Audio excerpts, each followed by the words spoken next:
Opa, aqui é o Daniel Geraldini e seja muito bem-vindo à segunda aula do Construindo o Seu Valor Futuro. Se você caiu de paraquedas aqui e não sabe o que está acontecendo, eu recomendo fortemente que você pause esse vídeo agora e assista primeiro a primeira aula dessa jornada, dessas 4 aulas. Eu estou gravando aqui para você uma sequência de 4 aulas que vai funcionar como aquecimento para o meu curso principal, O Valor Futuro. E nessas 4 aulas, o meu objetivo principal é te mostrar como cuidar bem do seu próprio dinheiro para ter saúde financeira. E assim como eu expliquei ontem para você, saúde financeira para mim é 2 coisas. É quando você aproveita o presente na sua plenitude, tendo liberdade financeira, e quando você está garantindo um futuro lá na frente. Não adianta você viver o presente como se não houvesse amanhã. Na melhor das hipóteses, o amanhã vai existir, você vai se envelhecer. E é melhor ter um futuro garantido, um futuro tranquilo lá na frente. E o tema da aula de hoje é a caixa de ferramentas que você precisa para fazer os ajustes financeiros da sua vida para então alcançar seus sonhos e objetivos. Na verdade, essa aula de hoje vai ser dividida em 2 partes. A primeira parte é hoje, a segunda parte é amanhã. E mais para frente vai ficar claro por que essa divisão. Na aula de ontem eu te chamei para uma reflexão que foi olhar para onde você está neste momento financeiramente falando. Então eu perguntei se você tem uma reserva de emergências, se você investe o seu dinheiro, se sobra dinheiro todo mês, se você consegue alcançar seus sonhos e objetivos. Essa é uma reflexão muito importante porque aqui você consegue fazer um diagnóstico geral da sua vida financeira. Se essas respostas para essas perguntas são mais ou menos positivas, se você ainda não está no lugar que você deseja estar financeiramente falando, ou se você percebe que existem falhas na sua vida financeira, a gente precisa de fazer alguns ajustes e a aula de hoje é exatamente sobre isso, sobre uma caixa de ferramentas. Tem uma analogia sobre caixa de ferramentas que eu gosto bastante, que é o seguinte: se a única ferramenta que você tem é um martelo, todos os problemas vão se parecer um prego, porque essa é a sua única ferramenta. E a proposta aqui é justamente aumentar o seu leque, aumentar as ferramentas e assim você consegue resolver melhor a sua vida financeira para que ela seja tudo o que pode ser. Porque afinal de contas é muito comum a gente encontrar pessoas que têm receitas estáveis, receitas previsíveis, trabalha bem, recebe bem, atende seus clientes, tem um bom salário. Quer dizer, não tem nada de errado com o lado dos rendimentos, com o lado da receita, com o lado do dinheiro que entra para dentro de casa. Mas essas pessoas ainda não vivem o seu maior potencial. Essas pessoas ainda vivem constantemente no vermelho, não conseguem viajar, não conseguem cumprir os seus sonhos. Quer dizer, não tem nenhuma folga, não tem nenhum espaço. E é muito importante que você perceba aqui que eu não estou vendendo nenhuma fórmula que vai resolver todos esses problemas de maneira mágica e de maneira muito rápida. Na verdade, é muito pelo contrário.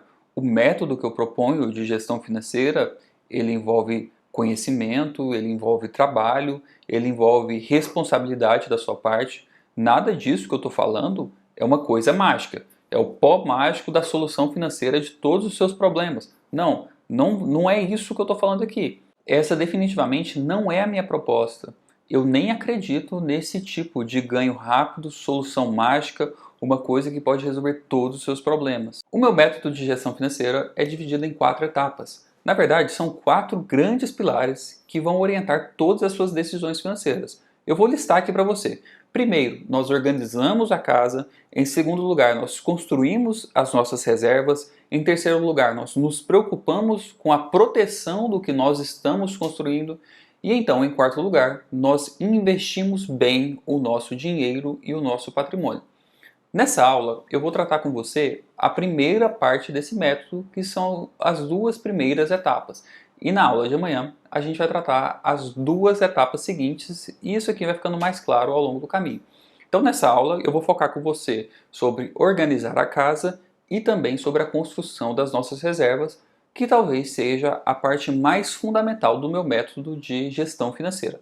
Então, vamos lá. Em primeiro lugar, organizar a casa. O que isso quer dizer? Que o seu ambiente financeiro deve estar organizado. Aqui eu me refiro principalmente ao lado sobre o seu endividamento.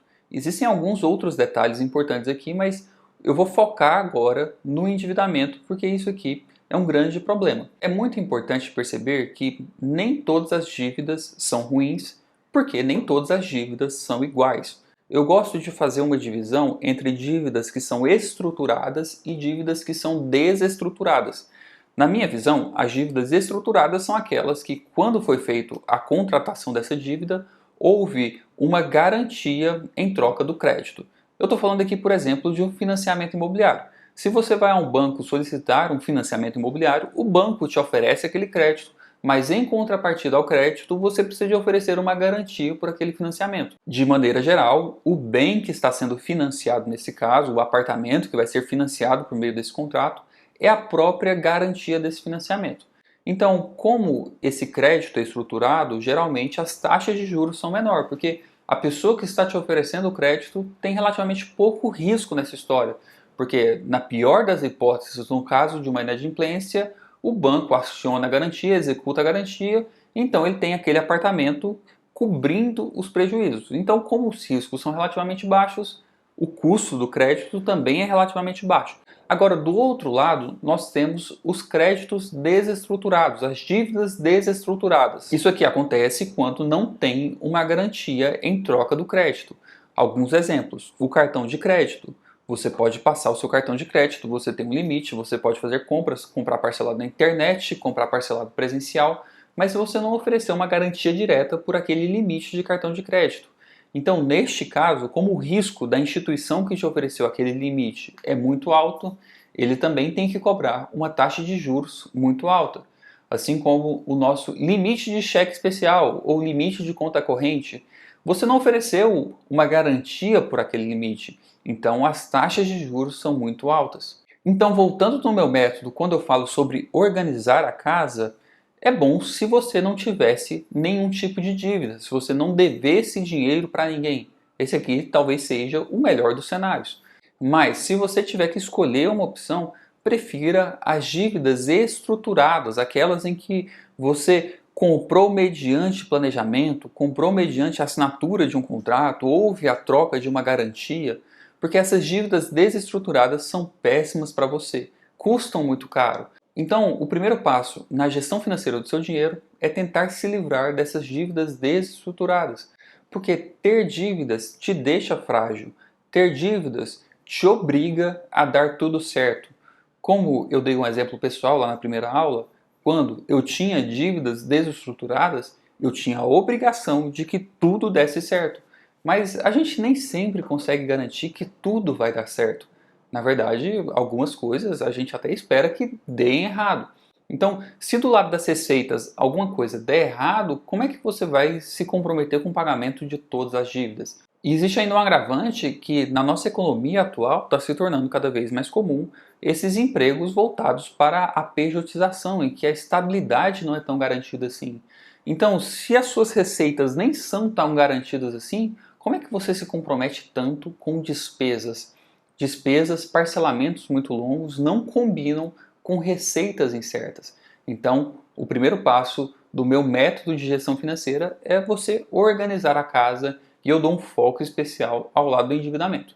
Agora, o segundo passo do meu método é construir reservas. E as reservas aqui, eu gosto de fazer uma divisão entre reservas de emergência e reservas de oportunidade. Porque o nosso futuro é extremamente incerto e a gente não sabe o que vai acontecer no futuro. Mas a gente não sabe apenas para o que vai acontecer de ruim no futuro. Nós também não sabemos se vai acontecer alguma coisa boa no futuro. Então a gente tem que estar preparado para os dois lados. Se alguma coisa muito ruim acontecer, ok, eu consigo me adaptar, eu consigo socorrer, eu consigo apagar esse incêndio. Mas se alguma coisa muito boa aparecer, eu também consigo aproveitar essa oportunidade. Então a construção de reservas, ela envolve atender esses dois problemas, entre aspas. A construção de reservas, ela vai para as emergências e ela vai para as oportunidades. Obviamente, se você ainda não tem nenhuma reserva, o foco deve ser construir primeiro a sua reserva de emergências. Porque nós estamos inseridos numa economia que é cíclica. Essa economia ela passa por momentos de alta, momentos de baixa, momentos de euforia, momentos de depressão. A nossa vida está inserida na economia, sim. Então, isso faz com que a gente passe por momentos muito bons, mas que a gente entre também em momentos que podem ser muito difíceis. Isso aqui a gente já espera. Eu não estou falando nem do inesperado, nem das coisas que a gente não sabe o que vai acontecer. Mas olha só, se você tem uma reserva para emergências, isso te faz permanecer ativo durante todas as etapas do ciclo. E aí, para você construir uma reserva de emergência, você vai abrir mão, por exemplo, dos investimentos, que é o quarto passo. Você abre mão de rentabilidade e de lucratividade, porque é um dinheiro que você está deixando separadinho ali para caso aconteça qualquer coisa. Então você não vai colocar esse dinheiro para trabalhar, você não vai ganhar muito juros em cima disso, né? A reserva de emergência tem um único propósito, que é te socorrer numa emergência. Tem que ser o mais líquido possível, tem que estar sempre na mão, porque a gente nunca sabe quando esses problemas vão acontecer. Então você vai abrindo mão de rentabilidade e lucratividade. Mas o que você ganha em troca disso? Em troca disso, você ganha a permanência nas diversas etapas do ciclo. Você não vai ir para a ruína, você não vai ser destruído, você não vai chegar na pior hipótese, você não vai chegar no pior caso. E da mesma maneira, no outro lado, a gente tem a reserva para oportunidades. Isso aqui não acontece apenas para comprar coisas baratas ou para fazer grandes investimentos, aproveitar grandes oportunidades.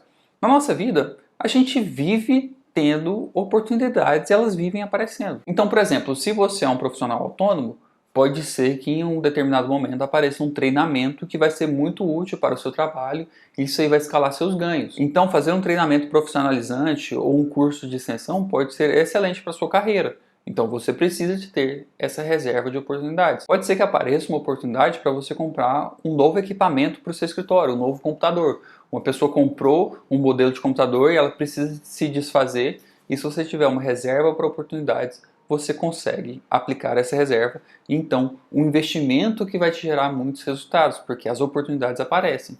E aí, se você não tem a reserva de oportunidades e pula direto lá para a quarta etapa que eu vou te explicar amanhã, essa quarta etapa oscila de acordo com os ciclos econômicos. Então, quando aparece uma oportunidade agora, pode ser que seus investimentos lá na frente estejam passando por um momento de vale no ciclo econômico. E não é prudente você fazer um resgate, sacar o dinheiro que está passando por um momento de vale, porque a gente espera que tenha uma recuperação. Eu não quero dar spoiler da aula de amanhã, mas a reserva de oportunidade tem um propósito diferente dos seus investimentos lá da quarta etapa do meu método de gestão financeira. E para você alcançar seus sonhos e objetivos e tudo aquilo que você entendeu que é relevante para você a partir da reflexão de ontem, você ainda precisa de vencer dois grandes obstáculos. E para vencer esses dois grandes obstáculos, você ainda precisa das duas etapas finais do meu método, mas isso é assunto para a aula de amanhã. Eu espero que você tenha gostado dessa aula de hoje, espero também o seu comentário aqui nesse vídeo dizendo o que você achou,